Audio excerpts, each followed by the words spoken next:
Veda day 8. Can you believe it? I'm doing this for 8 days in a row. I am on a roll. So today I wanted to talk to you a little bit more about Factor V. This is the condition that makes me high-risk pregnancy, and these are the shots that I take every day.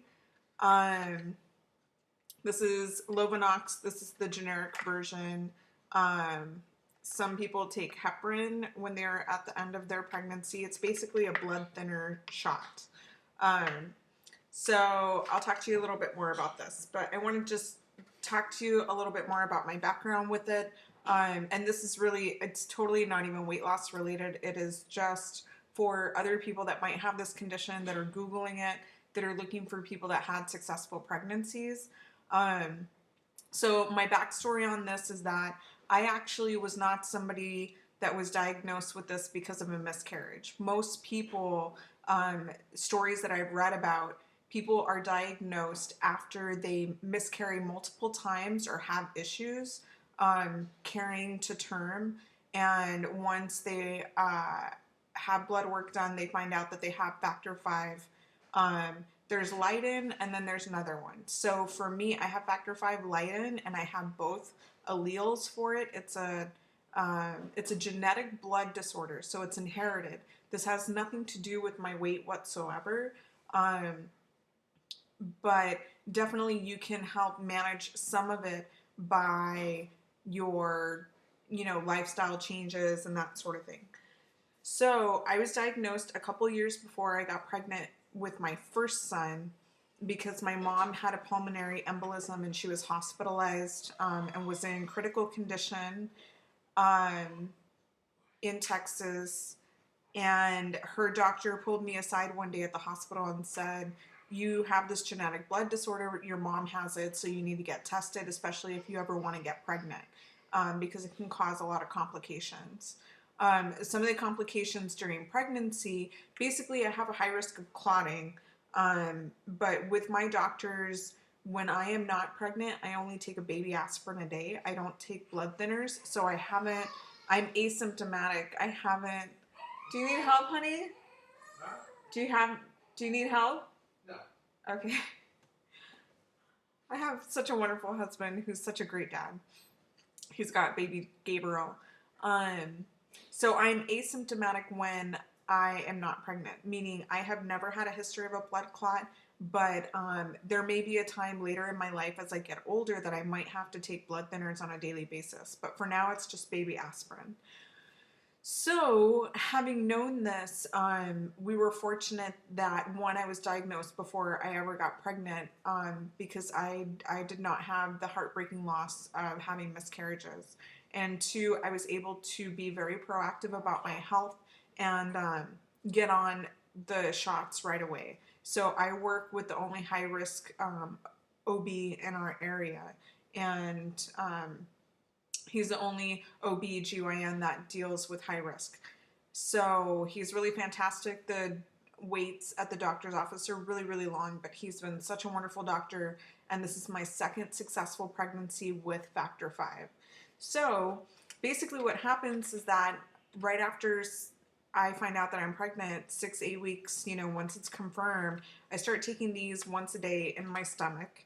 You can do the shots in your upper arm or in your upper thigh, but for me, they always created these kind of knots or kind of welts under the skin. This is subcutaneous, so it goes into fatty tissue. It does not go into muscle.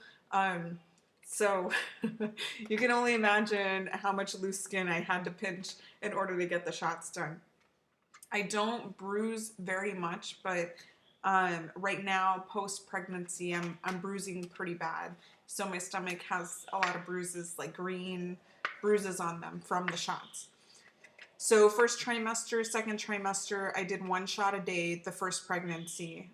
Back then, in my first pregnancy when I had James, I did 2 shots a day during my 3rd trimester. And that's basically it. My doctor followed me and did blood work along the way to make sure that that my platelets were good, that my blood levels were, that my clotting factor and the blood levels were correct. Basically, the risk that you run In addition to having complications yourself as a mom, the risk that you run is getting a blood clot in the umbilical cord in between you and the baby, which can cause death of the baby. And you also risk things like pulmonary embolism and stroke throughout the pregnancy. The tough part, I think, is for me, it wasn't a big deal to do the shots every day. It was hard for me to accept that I just had this risk factor that nothing was guaranteed to me. There are a lot of people that get to the third trimester, they deliver, and they have complications either during delivery and have stillborn, or have complications during delivery and the mom has some kind of issue that happens. So the reason that I am typically induced during pregnancy is for this reason, that it's a delicate balance as far as being on the shots, off the shots, making sure that you get back on the shots fast enough after your delivery, that kind of thing.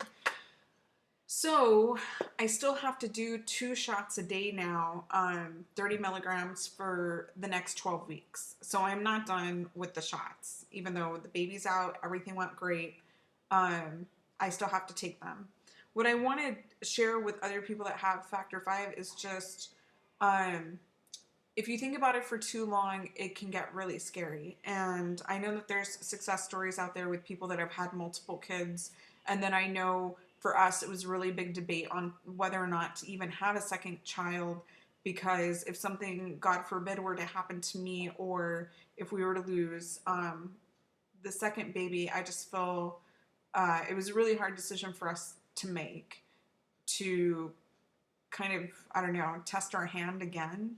But we took all the necessary steps in order to have a successful pregnancy. I got pregnant right away the second time, and we're just fortunate that I didn't have any negative side effects or any issues with that. So again, nothing's guaranteed, so something could happen in the next few weeks, but I'm doing my best to remember my 2 shots a day. I always remember the morning. The evening one right now is kind of hard for me to remember, but that is kind of, it's what you have to do. I know there's people out there that are diabetic, and, when you have to take your shots, you got to do it. And when you have to do your testing, you got to do it.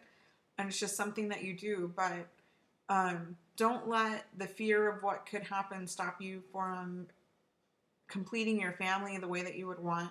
I think at this point we're done having children, and I'm ready to kind of leave these shots in the past, but I'm so grateful that I was diagnosed, so that I knew what I had to do in order to have a better chance of succeeding in the pregnancy.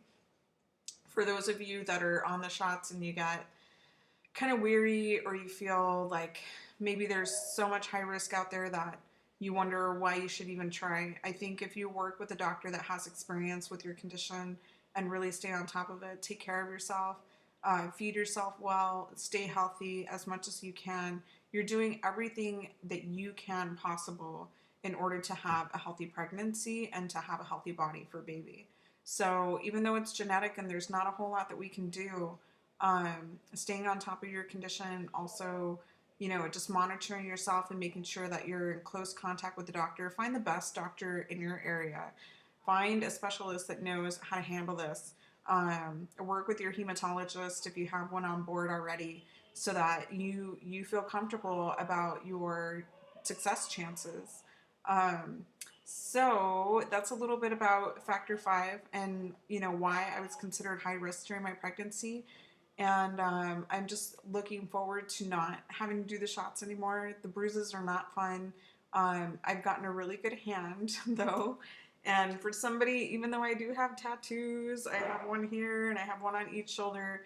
I really don't like needles, and I can't, I don't do well, like when they draw blood, I have to look away so that I don't pass out. But I got really good at giving myself shots, and sometimes it's just one of those things you feel like you have no idea what you're capable of and how strong you are until it really comes to pass that I knew I had to do the Lovenox in order to have a safe and healthy pregnancy. So over time, I just got used to doing them, and it became a way of life during the last 10 months, and it will be for the next 3 months. So, anyway, all right, I'm so excited to continue Veda, and send me any questions or comment below, and like and subscribe to me, like me on Facebook, and subscribe to me, and I'll see you guys tomorrow.